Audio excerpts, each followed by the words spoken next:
Uh, Part of the reason for that is because there was a interest in trying to figure out how it is that existing statutes could be used to try and respond to the unique situation that COVID put everybody in. And the Defense Production Act is something that has been around for pretty much since the 1950s, but has largely operated in the background for all of its capabilities and the authorities that it gives to the government. They don't get utilized with nearly the frequency that you might think. And so there has been a bit of an increase in interest. And so I'll walk through with everyone today about what is DPA, how does it work, where is it going, and what some of my personal experience is. But I will sort of open the presentation by getting straight to my punchline, which is that being involved in DPA is something where if you have exactly what it is that the government wants, that is, you can address the shortfall that the government has found, then it can be a very, very powerful tool and a good group of people to get to know. If you don't have that thing for the government, though, DPA doesn't really open any new doors or any new avenues for contracting with the federal government. It's very much tailored to trying to address what it is that the government sees as being the weaknesses in its supply chain. So with that, we'll kind of get into it. Here's my mugshot, my picture.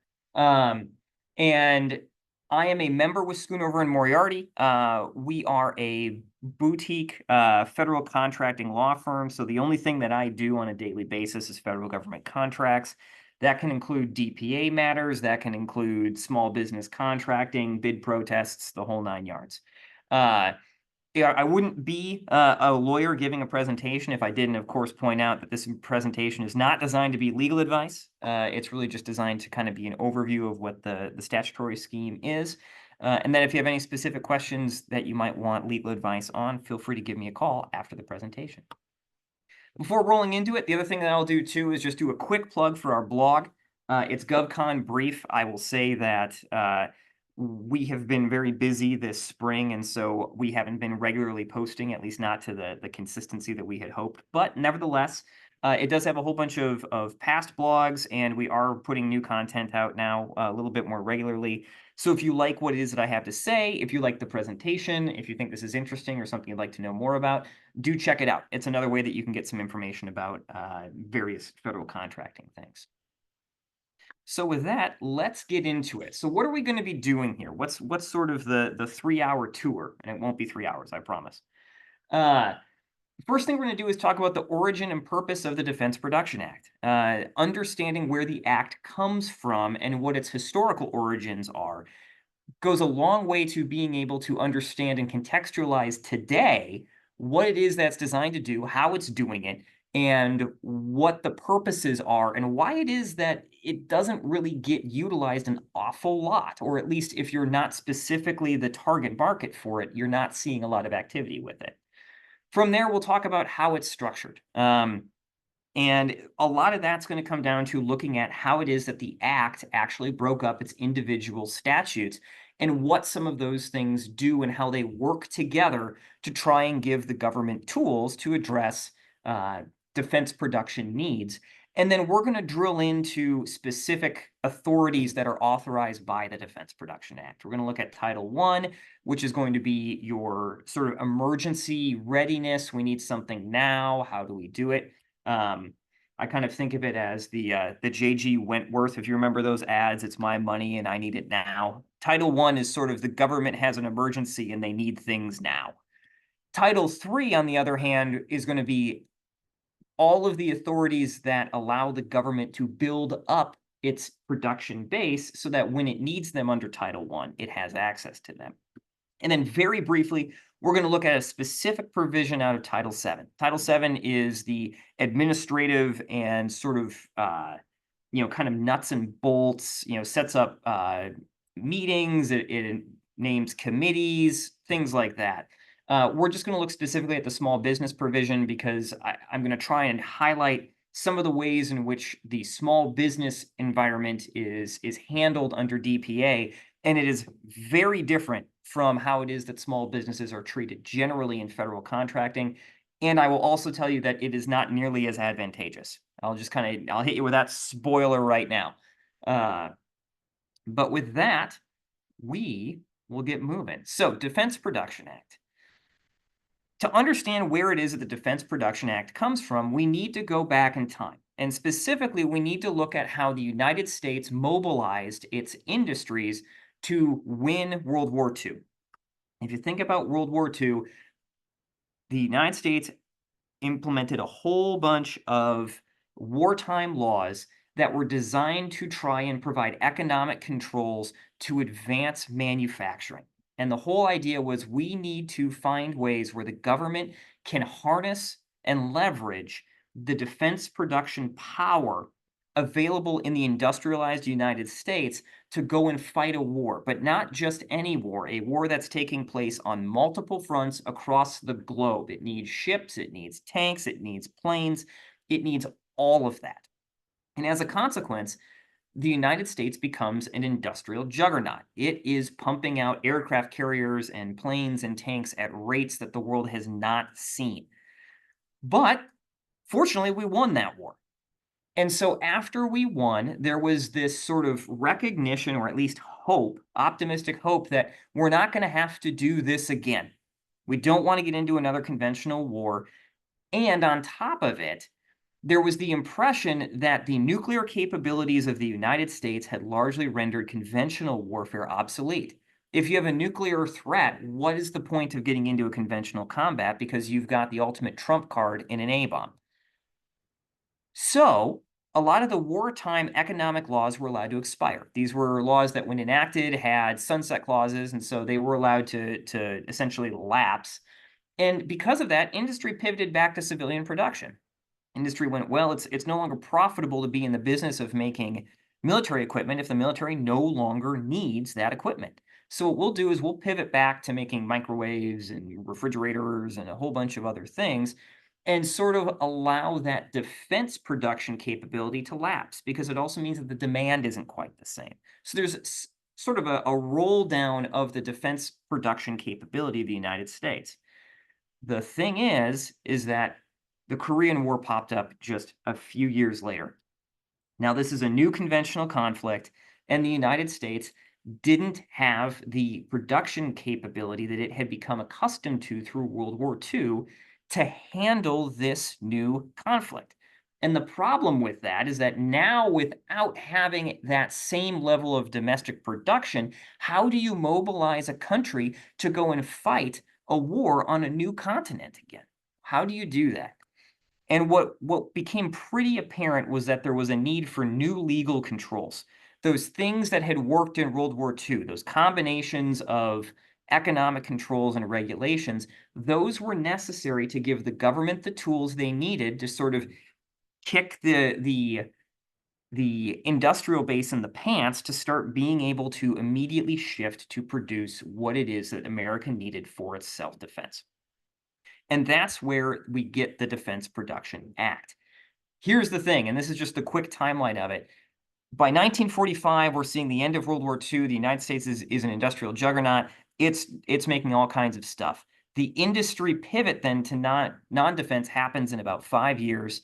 And in those 5 years, we've already lost some of that immediate production capability and the tooling to be able to build stuff. And so we found a situation where in 1950, when we're now getting engaged in the Korean War, access to that tooling and spinning up the proverbial wheels of American industry took time. And it was at a point in time where the United States didn't have time on their side, because they needed to be able to support operations in Southeast Asia immediately. So what is the Defense Production Act? And this is sort of one of those definitions that only a lawyer can love, because it packs a whole bunch of detail into not a lot of words, but it makes it difficult to digest. Here it is at a high level. The Defense Production Act is a combination of economic controls that may be used by the President of the United States and their designees to mobilize American industry for national defense. So again, there's a lot going on there. So let's break down some of the component parts to understand what it is that's happening here. First, let's talk about the combination of economic controls. it's important to understand that the DPA isn't a single policy or control or item. Instead, what it is it is a collection of economic controls that the United States can use depending on the circumstance. The idea here is that it gives the president the ability to be dynamic and respond to specific challenges with the correct combination of economic controls to meet the challenges of the emergency that's at hand. So some of these can include things like stockpiling authorities, limitations on hoarding for private customers and consumers.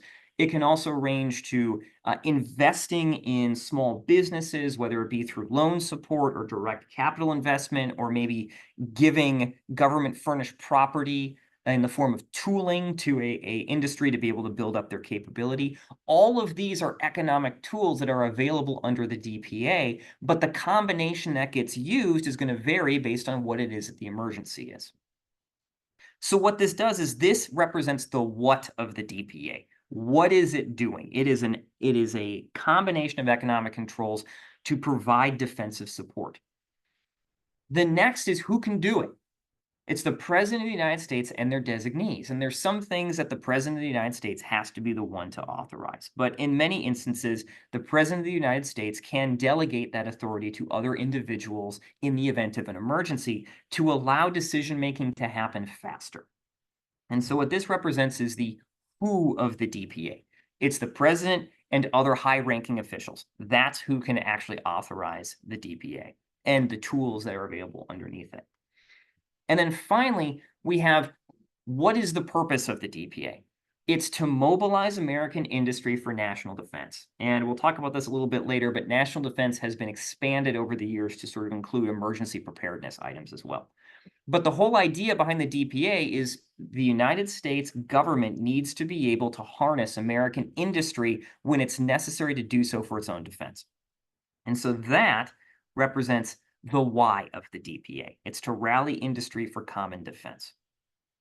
So with that kind of background and history on what is the DPA, where did it come from, let's go into a little bit of what the structure of the actual act is to understand how it is that it's implemented today.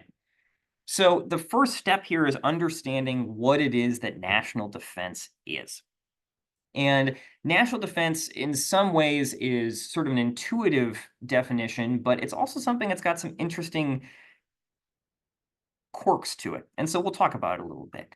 The term national defense, as defined by the DPA, means programs for military and energy production or construction, military or critical infrastructure assistance to any foreign nation, homeland security, stockpiling, space, and any directly related activity.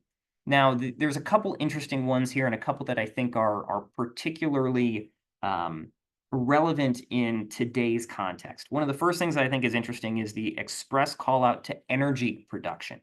The DPA is concerned with and does understand that energy and how you use it, how you store it, and where you transmit it is really vital to being able to get industry to move. And so it has a lot of provisions that consider energy production or the development of energy production to be a national defense concern. On top of it, the DPA also considers military or critical infrastructure assistance to any foreign nation. This is something that we can see with Ukraine today, and perhaps to a lesser extent with Israel, but really Ukraine is sort of the poster child for that type of assistance. So national defense to the United States can mean helping our allies as well. And this is sort of an outgrowth of the Lend-Lease concept from World War II, because again, a lot of what was advising the development of the DPA were all of the wartime policies from World War II. So you'll see some of those themes come through as well. And then one of the ones that's always quirky to me is space. And what space means in the context of national defense, I don't entirely know. I don't know if this definition is trying to talk about physical space and location, the ability to set up a tooling zone for a factory or something like that, or if it's literally talking about space. It's one that just doesn't really get resolved within the definition. I think that depending on the circumstance or emergency, you could argue it either way because it might be convenient to do so. Uh, and that's also a theme throughout the DPA, is that if you're looking for pinpoint precise guidance, you're not going to find it. And the reason why is because the statutes are directly drafted to provide flexibility by using generality. So there will be situations where there will be very general requirements for things, and the idea would be that whoever is delegated authority to implement the DPA action would then be the individual who would be responsible for figuring out what do the actual steps look like to implement that. Now, there's a second definition here, and this is the from the Stafford Act. What has happened is the DPA has now incorporated emergency preparedness into its definition of national defense. And it has taken that directly from the Stafford Act. In fact, it cross-references it. So emergency preparedness means activities and measures designed or undertaken to prepare or minimize for the effects of a hazard on a civilian population, or to deal with emergency conditions that are created by such a hazard, or to effectuate repairs due to the emergency or restoration of vital utilities and facilities destroyed by that emergency. What the Stafford Act is looking at is think things like hurricanes, wildfires, earthquakes. That's sort of the idea. However, the Stafford Act also is what provided the gateway for the COVID type considerations to get put into the DPA world. And this is where Congress actually came to me and a few others who were in the federal contracting space and wanted testimony on what it is that DPA was and how it worked. And what I found pretty quickly is that Congress didn't have an awful lot of people to choose from to talk about that, largely because it wasn't being utilized with any level of significant regularity, at least particularly on the small business side, prior to 2020. So there's been a definite increase in interest. So structurally, how does this thing actually exist within the United States Code? That is where are all of these statutes contained? Well, when enacted in 1950, the actual DPA had 7 titles to it. So these are different sections that have their own separate statutory requirements underneath them. There was the Title I priorities and allocations. This is all of the sort of emergency response contracting options. There was authority to requisition and condemn with respect to property. That was Title II. Title III was expanding the capabilities and supply chain. So if there were shortfalls, it gave the United States the ability to try and address those.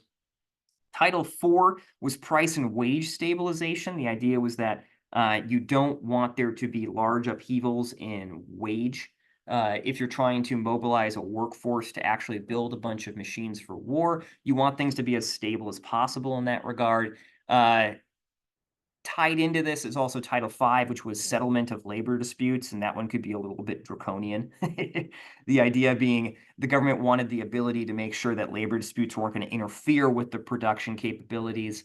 And then there was also control of consumer and real estate credit, and then there's also a general provisions.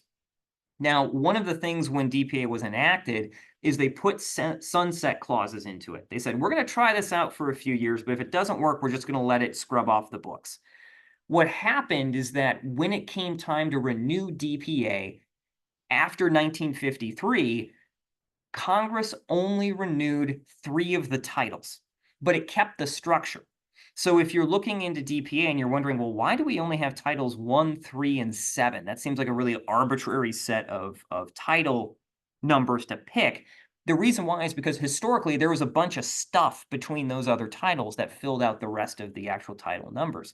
That has all gone by the wayside. All that has expired. So what we're left with are the priorities and allocations, the expansion of productive capacity and supply, and then general provisions. So with that, let's dive into Title I. And high level, what Title I is going to do is Title I is going to look at the emergency contracting options. This is the idea of war is imminent or the United States has been attacked. We need to mobilize things quickly and we need stuff fast. How do we do that? And so Title I spells out the tools that the government has to be able to do that. The reason why I'm talking about Title I in a presentation about Title III is that Title I authorities go hand in hand with Title III. because Title I is saying, here's what we want to be able to do quickly if the need arises. And Title III is saying, here's what we're going to do to invest in industry so that when we need to use Title I authorities, we have the industrial base to do so. So we'll take a little lap through Title I and then talk more about Title III. So sort of the showstopper from Title I is going to be the priority in contracting and orders. What this does is it allows the president to require, when necessary to protect national defense, contractors to accept and perform a contract, and those contractors to prioritize performance of that contract. The way that I talk about this is non-optional federal contracting. Essentially, what's happening is the president says, hey, you have an assembly line. That assembly line could be put to use building X number of parts for this defense procurement item.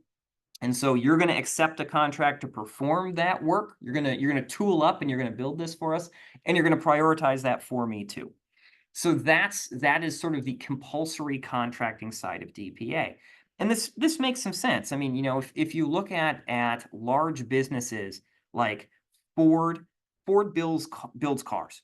But when you look at car manufacturing, at least in the World War II context, a car assembly line could be repurposed pretty quickly to build something like an aircraft. And so you found a lot of car manufacturers building airplanes in World War II. And the idea here is sort of the same. It's, well, wait a second. If we've got industries who can do this, even if they're not necessarily building this item for us today, if we go to them and say, we need you to build this widget for us for our national defense, they're going to take that contract and they're going to prioritize performance of that contract. So that's what this does. The thing about it is that the president can also allocate various items when necessary to facilitate the non-optional contracting. That includes materials, services, facilities, and energy. And again, I'll hit this a couple times. The energy point comes up several times in DPA. It's we need to develop energy supplies. We need to stockpile so they're available. And then we need to also have the ability to route them to where they need to go to facilitate the actual development of these industrial items to build things. Now, in order for these materials to be directed this way, those materials, services, and facilities need to be deemed scarce, critical, and essential, need to be all three, and they need to be scarce, critical, and essential to first maintain or expand the exploration of production, refining, or transportation, to conserve energy supplies, or to construct or maintain energy facilities. And none of this can be accomplished without exercising the allocation authority. The idea of saying, hey, we're going to allocate contracts and we're going to allocate these materials, services, facilities, and energy to actually facilitate priorities in contracting. So you have to have a determination that the allocation authority is necessary, and then you're going to start looking at what do we need to move where. Now, this is a place where we're starting to see some of the generalities of the DPA, though, because what exactly is energy? What exactly are facilities, materials, services? They're broadly defined.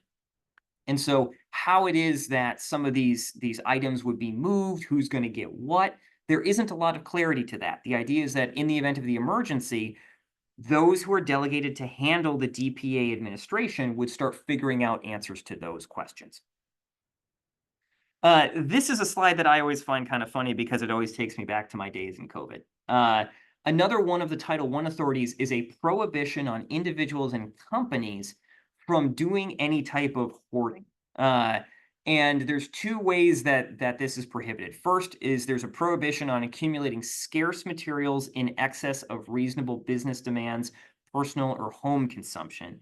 And then two, there's accumulating scarce materials for the purpose of resale at prices in excess of prevailing market prices.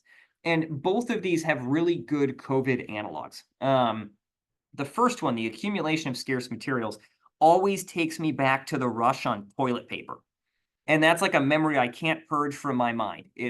There was this just massive fear that, oh my gosh, toilet paper is going to be the thing that runs out when this disease sweeps through. And so you couldn't buy it in stores for like 2 months because the demand was so high. DPA would prevent that type of hoarding. It's like, hey, you can get the 36 pack of Cottonelle, but then you're done. That's all the more you need. The second one is accumulating scarce materials for the purpose of resale at prices in excess of prevailing market prices. This is the story of the N95 masks. Remember, early in the pandemic, there was all of this talk about, oh my gosh, N95 or you're totally hosed. You have to have that. That's the highest level of protection. And so everybody started buying up N95 masks, only to realize that people were reselling them on eBay with crazy markups and a whole host of other items. And so this is what the hoarding prohibition is designed to do.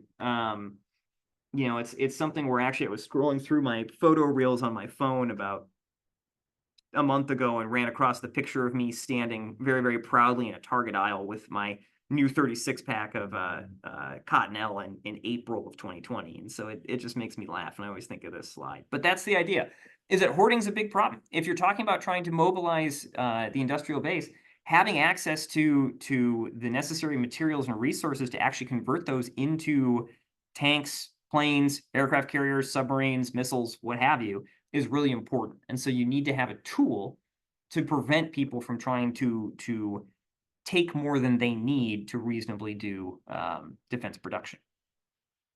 And then strengthening domestic capability. This is something that starts to bleed into the Title III considerations.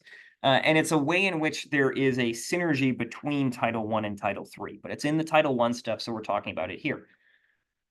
What this clause allows is it empowers the president to take appropriate action to ensure that there are critical components, critical technology items, essential materials, and industrial resources that are available from reliable sources, in response to national emergencies. Essentially, the idea is, hey, we want to be sure that in the event that we need to start mobilizing quickly under one of these Title I authorities, the stuff actually exists in meaningful quantities in the United States, because we need all of those things to be there in order for us to be able to actually use this stuff. Now, appropriate action is, again, pretty broad. There's some different things that the president or their designee can do. That includes restricting contract competition to reliable or domestic sources. It can mean stockpiling critical components. It can mean developing substitutes for critical items. One that I think is interesting, at least as somebody who operates in the federal contracting space a lot, is the fact that restricting contract competition to reliable and/or domestic sources is one of the authorities. Because when we think about federal contracting today, not under the context of the DPA, the expectation is that there's going to be full and open competition to the greatest extent possible, and there might be a set aside for small business or SDVOSB or WOSB, what have you. DPA, though, is saying, hey, if we're going to be in a position here where we're trying to rally for national defense, we want the A team. And we want that team to be playing on our team and on our turf. And so when we're thinking about this, DPA isn't saying, hey, we're going to take a chance on somebody. DPA is saying, I've got an emergency and I need to know now that they're going to be able to deliver. And so what it's really looking at are the Boeings, the Raytheons, the McDonnell Douglas, which I guess is now Boeing, the Lockheed Martins, those level of defense contractors who are out there and have large production capability. They have the capacity to handle large orders. They can do it immediately. And they're the principal providers of things like F-18s, the F-35, Newport News you could throw in if you want to talk about boats. All of that stuff. And so that's sort of one of these underlying considerations that, again, is going to come out a couple times. If you're talking Title I authorities, the government isn't going to take a chance. And that's an important consideration as we start going through some of these other capabilities as well. And then, as I said, spoiler, this is an authority that's sort of a preview to Article 3 in it. It's the dovetail between the two. And then finally, this is a slide that I like to spend a little bit more time on because I think it really goes to the heart of what I see as one of the challenges with DPA, particularly for small businesses. Modernization of small business suppliers. This is its own statute within the DPA. And what it says is there is a strong preference. That's the actual verbiage from the statute. There is a strong preference for small business subcontractors and suppliers when using DPA authorities. That sentence says a lot because where is the strong preference? It's for subcontractors and suppliers. And as I was talking about on that prior slide, the reason why is because Title III isn't interested in trying to take a chance. Title III is anticipating, I need stuff now. It's that J.G. Wentworth contracting. I need it now. And so what it's saying is we want small businesses to participate, and we think that small business participation is important. But where is it important? It's important as subcontractors and suppliers. It's not prime level. And so this is a sort of significant distinction from what we know as all of the small business world contracting, where you've got set-asides for small business, 8A programs, set-asides, maybe even direct awards. You've got SDVOSB, WOSB, HubZone, all of these programs that are designed to try and help small businesses and small businesses with certain socioeconomic set-asides to get into the federal market.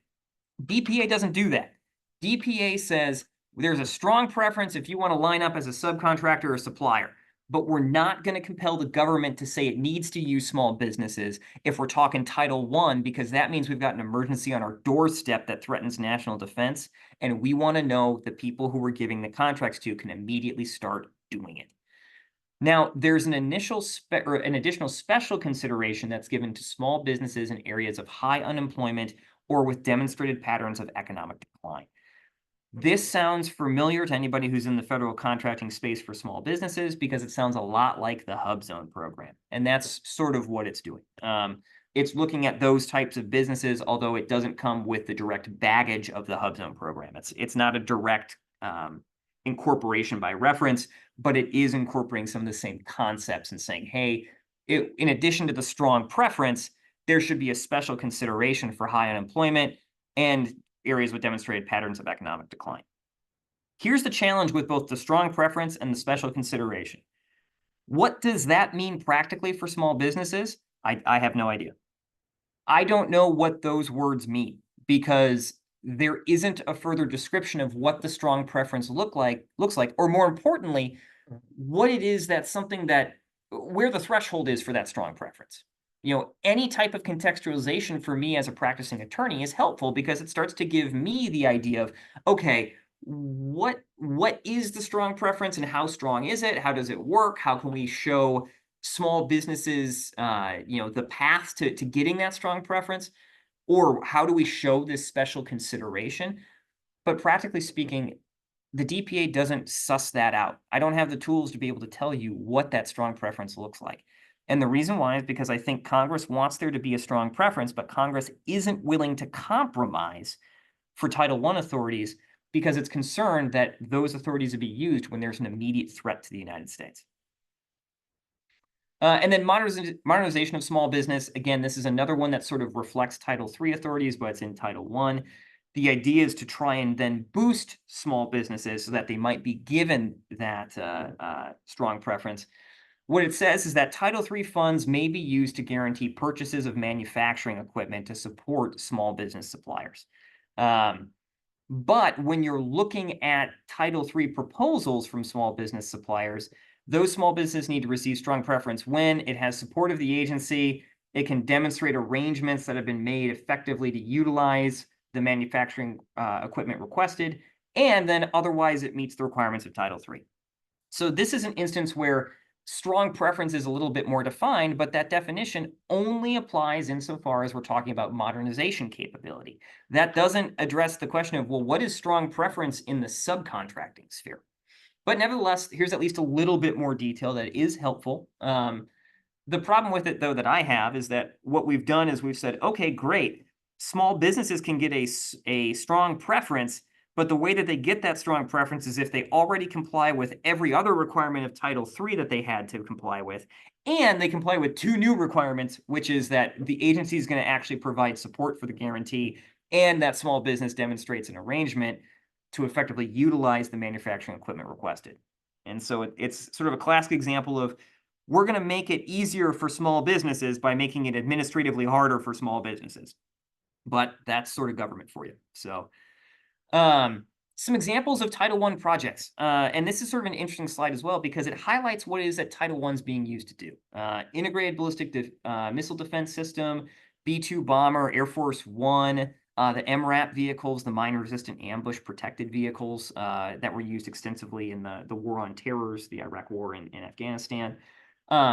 FEMA response to electro-transmission system challenges in Puerto Rico, and then DOE prioritization of natural gas to avoid 2021 California blackouts. These are examples of how Title I authorities are being used, but what you can see from this list is that they're really sort of high-profile items. This isn't happening on a day-to-day basis. We're talking about sort of premier government programs as being the things that are getting Title I authority, and those Title I authorities are really just to prioritize contracting so they happen faster. But even still, it's not a particularly extensive list of items here. It's really these kind of peak programs that the government has a lot of interest in that are sort of flagship items. So with having gone through Title I, we'll pivot to Title III. And Title III is going to provide a lot more support for how it is that we can build a defense base to be able to support Title I authorities if we need to use them. One of the first items is that the president can authorize loan guarantees to private institutions to support production capabilities that support national defense. These loan guarantees are available to contractors, subcontractors, providers of critical infrastructure, and other persons. I challenge anyone here to try and figure out a individual who isn't covered by one of those definitions. It's very broad. But the idea is that there's loan guarantee ability out there to try and get money to people who are needed to spur defense production. Now, the loan guarantee authority can't be used to avert bankruptcy. And this is sort of funny, and I'm going to pick on our friends over in Washington and now Chicago for this one.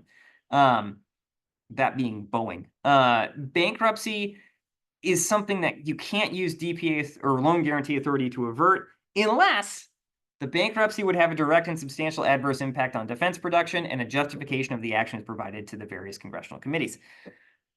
If we think about Boeing's circumstance, it's been a rough year for them so far. And so I would not be surprised if we're seeing some deficits in terms of revenue. And on top of it, there might be some losses just because of everything that's going on with doors or lack thereof. Consequently, though, if we think about Boeing, Boeing is a major defense contractor. I mean, you think Boeing, and the first thing you think of is a whole fleet of B-17s flying over Berlin. Again, one of the ideas that's sort of propagated from the World War II ideology where DPA starts. What the United States doesn't want to do is to just allow a major defense contractor to sort of unceremoniously go out of business, particularly if they're providing important defense items. In this case, Boeing, through its acquisition of McDonnell Douglas, provides F-18s, which are one of the premier Navy fighters right now, among a whole host of other defense technologies. They are involved heavily in defense production and, more importantly, have the tooling where if the United States needed to try and suddenly spur production of aircraft, they would have the capability to do so quickly because they've got the right tools to do it. So Boeing is sort of one of those unique instances where they're sort of too big to fail. And even the DPA is going to allow Congress or the president to use DPA authorities to try and avert their demise simply because it would be more detrimental to have them go away than it would be to try and risk having the loan authority be used to avert a bankruptcy. So loan guarantees, they require a whole host of things. I'm going to run pretty quick through these because the list is going to look similar because there's several of these in the DPA Title III regs. The loan needs to support production or supply that's essential for national defense. That makes sense. We want to make sure that you actually need the money. Absent guarantee, sufficient credit isn't available. The idea is, hey, you need so much credit to do this that you can't get it from a commercial source. The loan guarantee is an effective, expedient, and practical alternative to commercial financing. That phrase, effective, expedient, and practical alternative, shows up several times when we're talking about funding under DPA Title III. There's a reasonable expectation that repayment will happen based on prospective earning power. That's just sort of good practice. You always want to make sure that whoever you're giving a loan to is actually going to be able to pay it back. So I'm glad that's in the statute. Interest on the loan is deemed reasonable by the Secretary of the Treasury. The idea here is that, hey, there's an understanding that there's going to be some type of interest on this loan, but we don't necessarily want to just penalize contractors for doing it. So there's a reasonableness test done by the Treasury Department. The loan agreement provisions can't be waived without consent of a federal fiscal agent. The idea being, hey, we don't want anybody in the government to just say, oh, don't worry about that loan. We want to have a specific person in the government responsible for determining whether or not waiving certain provisions of this loan are advantageous for the government. And then finally, the loan applicant provides assurances of repayment and a 20% bond or collateral or insurance or something. The idea here is that the government wants to see that you've got some skin in the game. And again, this mirrors sort of commercial experiences. You know, I went and bought a car last week. When it comes to financing stuff, they want to know, hey, you need to put some money down in that because they want to make sure you've got some skin in the game and you've got some equity in that car. Same thing with the government. So is there a shortcut to the determination requirement in terms of running through all of these requirements to actually access loan authority? And the answer is yes. If Congress or the president declares a national emergency, well, then the loan support all of a sudden becomes a whole heck of a lot easier. You don't need to go through quite as many hoops. And then on top of it, the federal government may guarantee up to an aggregate of $50 million per shortfall before congressional committee notice is required. And again, that notice can be waived during national emergencies. The idea here is that DPA anticipates that the government is going to identify discrete shortfalls. So, you know, maybe lithium-ion battery production or something like that, where it's sort of a discrete item within the larger supply chain that we don't have a lot of. And per identified shortfall, the government can guarantee up to an aggregate of $50 million. So it can, you know, it could be one loan for 50 million, it could be 10 for 5, however it wants to do it. It can do that without needing to notify congressional committees. And this, again, just sort of makes it easier to get money to people who need it. So in addition to guaranteeing private loans, the president may also make loans directly to private businesses to build production capacity. Again, these are available to contractors, subcontractors, providers of critical infrastructure, and other persons. This group of people, again, I don't know it really excludes anyone, but more importantly, it mirrors what you can do with the loan guarantee side. So these are sort of, again, things that are referencing each other and sort of working together in concert. So the loan authority is authorized where the following are true. First, financial assistance is not otherwise available from private sources on reasonable terms. And during emergency declarations, the president determines that loan support of production is essential to national defense, that without a loan, American industry cannot produce items in a timely manner, that the loan directly from the government to these industries is the most cost-effective, expedient, and practical strategy to meet the need. Again, we're coming up on those words again. And then that the anticipated earning power of the borrower means there's a reasonable assurance of repayment and the loan interest is reasonable. Again, a lot of these considerations very much mirror the loan guarantee considerations. So the loan guarantees and the direct loan authorities kind of mirror one another, and you use one or the other based on the emergency. Aside from that, there also are other authorized presidential actions. And what this specific statute does is it broadly authorizes the president to take a host of different actions to continue to build the national defense base. This can mean purchase commitments of resources, encouraging exploration of mining or strategic materials. Again, think energy here. Developing production capabilities. So maybe you've got a new technology and you haven't developed a robust supply chain yet. So you need something that you need to develop that capability so that you have sort of a, trying to think of the right word, but essentially a guard against failure if one particular supplier goes down, you still have many others. Or increase the use and implementation of emerging technologies. I think a good contemporary way to think of this is going to be the emergence of AI, which I am confident is going to sweep through every industry like wildfire pretty quick. This is a catch-all provision. The idea is that the drafters of the DPA said, hey, we don't know exactly what it is that we're going to need to do as the future comes at us to try and mobilize industry, but we know we're going to need to do some things. So let's create some general provisions that allow the president to try and at least address some of these future instances. So one of them is purchases and purchase commitments. So the president may purchase or commit to purchasing resources or technology to support national defense. The idea is, hey, there might not be a market for this unless it's actually being procured by the government for a defense purpose. So we need to give the president or his designees the authority to be able to make those purchases so that there's a reason for private industry to actually make it in the first place. However, prior to committing to this, the president needs to determine that the supply, resource, or technology is essential to national defense, that absent action, American industry can't meet supply demands promptly, and that purchases or purchase commitments are the most cost-effective, expedient, effective, and practical solution. It's that same phrase again. If the government purchases commodities, they need to be resold at either the lower of an established ceiling price or whatever the prevailing market rate is when it comes time to sell. Either one. But the idea here is to try and build a market so that if somebody's thinking about getting into it, they can do so. Subsidies. The president may also subsidize domestically produced materials to ensure that there is a continued supply of high-cost resources. Subsidies are authorized under a couple circumstances. When either there is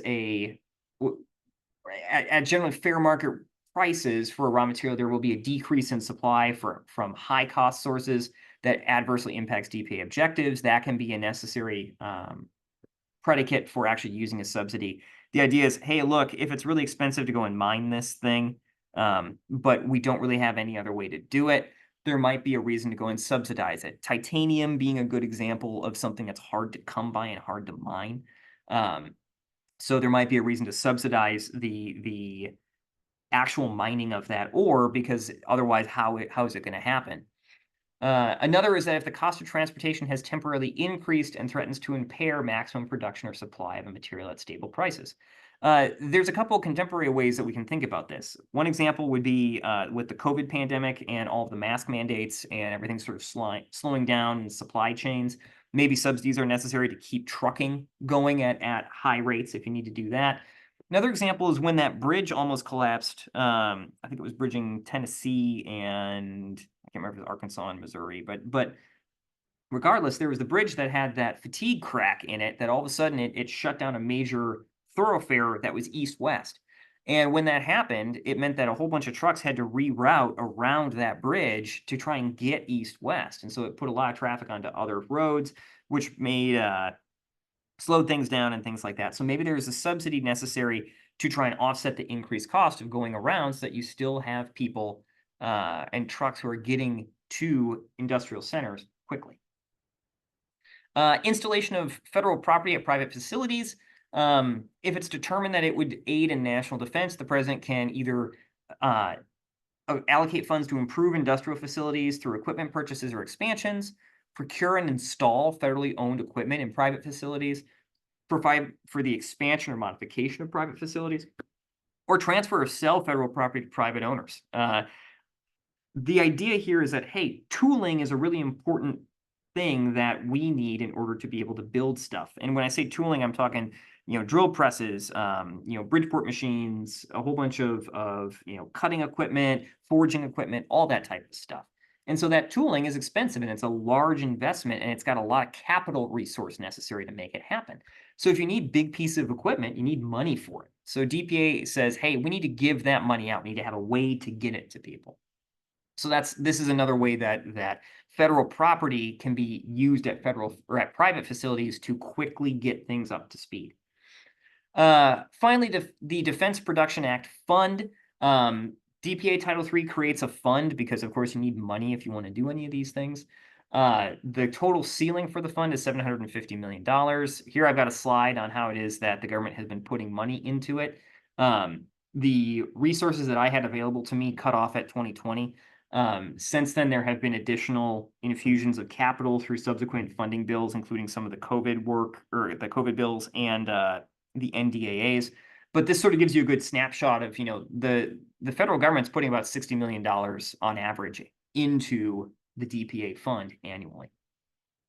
So some examples of Title III projects: advanced drop-in biofuel production. The idea is let's make fuels that are direct. They're derived from biological sources, but they can go directly into military and commercial use. K-band, gallium nitride, monolithic microwave integrated circuits. This is just an area where the government wants to be able to develop these. Again, this slide is always my proof that I actually did get a chemistry degree, because I can just rifle that off. And then finally, the key thing about this is that the loan and guarantee authorities have not been used in more than 30 years. And this is one of, I think, the key challenges with DPA, is that there's authorities out there that can be used, but they're not really getting used. And so with this presentation, a lot of the questions I get is, well, how can I use DPA to do this? And a lot of the times it's capital funding. There's people looking for capital funding. And the loan and loan guarantees look like really, really good ways to be able to get around some funding hurdles. The problem is that the government just doesn't use them like that. They just haven't. And I don't know that I can tell you why. It just hasn't come up. And so if you're looking for funding and you're a small business and you're trying to get into DPA work, the loan and loan guarantee authorities are not places where I have seen there be a lot of success. They do exist in statute, but in practice, I haven't seen them used. And then finally, Title VII. I know I'm coming up on time here, so I'm just going to quick breeze through this. The small business provision out of Title VII says small business concerns shall be given the maximum practical opportunity to participate as contractors, subcontractors at various tiers in all programs undertaken to strengthen the nation's industrial base and technology base under this act. This is a little bit softer, because remember, in Title I, it's like, hey, you can be a sub or you can be a supplier, but that's what you're looking at. When it comes to the actual Title VII authority, it's a bit more I guess, polite. It's like, hey, there may be a place at the table for small businesses as primes, but really I think it is looking at subcontracts. That really is where I think the DPA is expecting to see small business participation, is at the subcontractor and supplier level. And then with respect to resource allocations, small businesses should be provided a fair share of those resources. Essentially, it means whatever proportion that small business might receive of a material, it should receive a commensurate amount if there is a allocation authority executed under Title I. So that is, if the government says, hey, we're going to start allocating steel, small businesses should get the reflective amount of steel that they would have gotten when the non-emergency Title I action wasn't in place. So with that, leveraging Title III, there's just a couple quick slides. The Defense Production Act Title III office is the place to go if you're interested in Title III authorities and interacting with the government. I will say I'm not a matchmaker. I can tell you what the statutes say. I can try and help navigate whether or not the government's meeting its contractual authorities, but I don't match contractors with the right DPA office. But if you want to continue to pursue DPA, here's where to go. What this office is responsible for is administering DPA Title III opportunities to identify and mitigate critical industrial base shortcomings. There's two ways that they really interface with industry to do this. The first is requesting information. What they're going to do is they're going to seek information from industry regarding capabilities in specific areas, and those responses are going to guide future funding allocations of DPA funds to try and mitigate shortfalls that are identified from those surveys. And then second, there's going to be funding opportunity announcements. These are going to provide DPA funding to address production area shortfalls. The thing about that funding is that the shortfalls are really, really specific. And again, this is one of the challenges with DPA. It's not a silver bullet. And in fact, if you look at presentations provided by the DPA Title III office itself, it'll be the first to tell you DPA is not a magic bullet. It's not a pot of gold. It's not some place that you're going to be able to go to and just immediately start, making a ton of money. What it is designed to do is to remediate specific instances where there is a shortcoming. And these are some of the examples. So, precursors production for munitions, inert materials production, sonar buoy production, rare earth permanent magnet production, air-breathing engines, advanced avionics for hypersonic systems. These are areas where the government is saying we don't have a lot of, we don't have capabilities, or at least a diverse enough range of contractors that can meet these needs, but we anticipate we're going to need to in the event that we found ourselves in a defensive posture. But if you don't have exactly what it is that the government's looking for on this, DPA just isn't particularly valuable, at least not in my experience. So with that, Thanks for sticking it out with me for roughly an hour here. I've got just a couple minutes left. I'm happy to take some questions to the extent that there are any. Otherwise, it's been a great afternoon talking to you guys. Thank you, Ian. I did put in the chat the website where the current DPA Title III opportunities reside. Perfect. And it also is a link to all the opportunities that have been closed.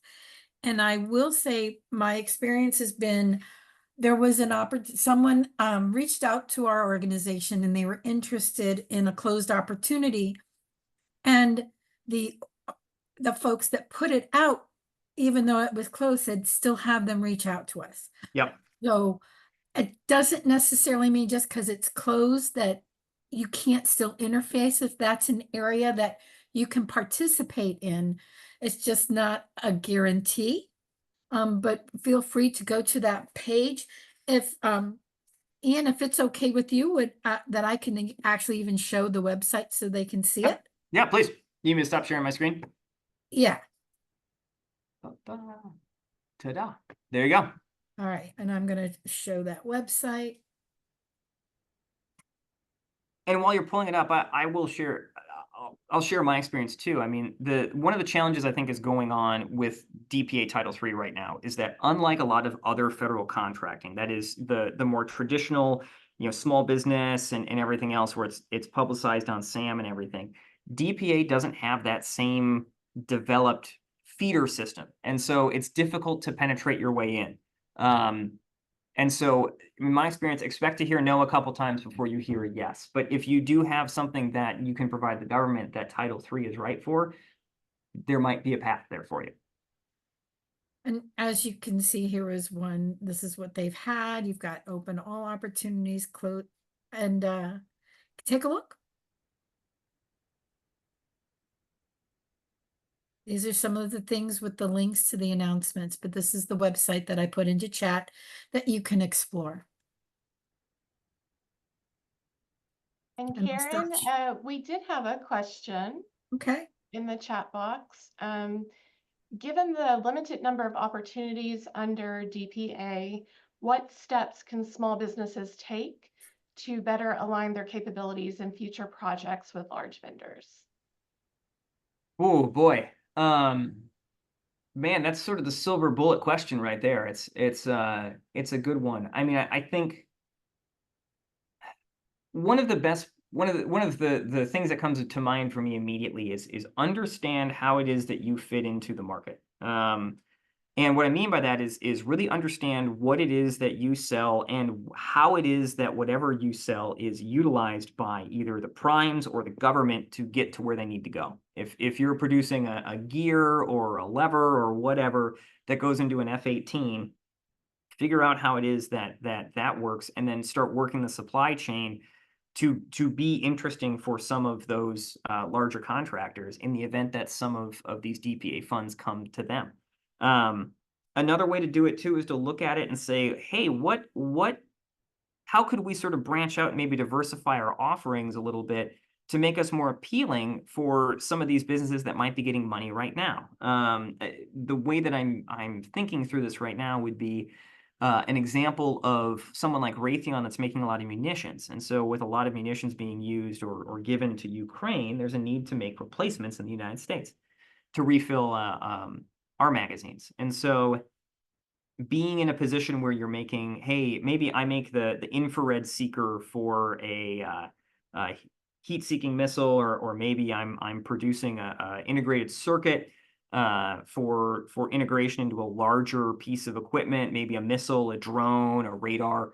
If you can branch into some of those areas where there is currently funding being allocated, and I have on it's in a different presentation, but I know that there is a whole bunch of funding allocations that were made. I think it was in the most recent NDAA for supporting Ukraine. And so looking at where some of those money or where some of that money is going might also be another way to be more appealing, because if you can fit a supply chain need for one of these larger contractors like a Raytheon or an L3Harris or somebody like that, that might go a long way to making you really enticing.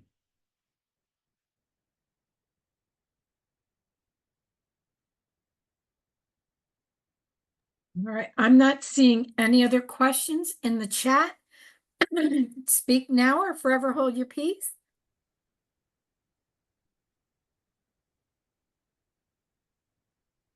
All right, I'm not seeing any questions.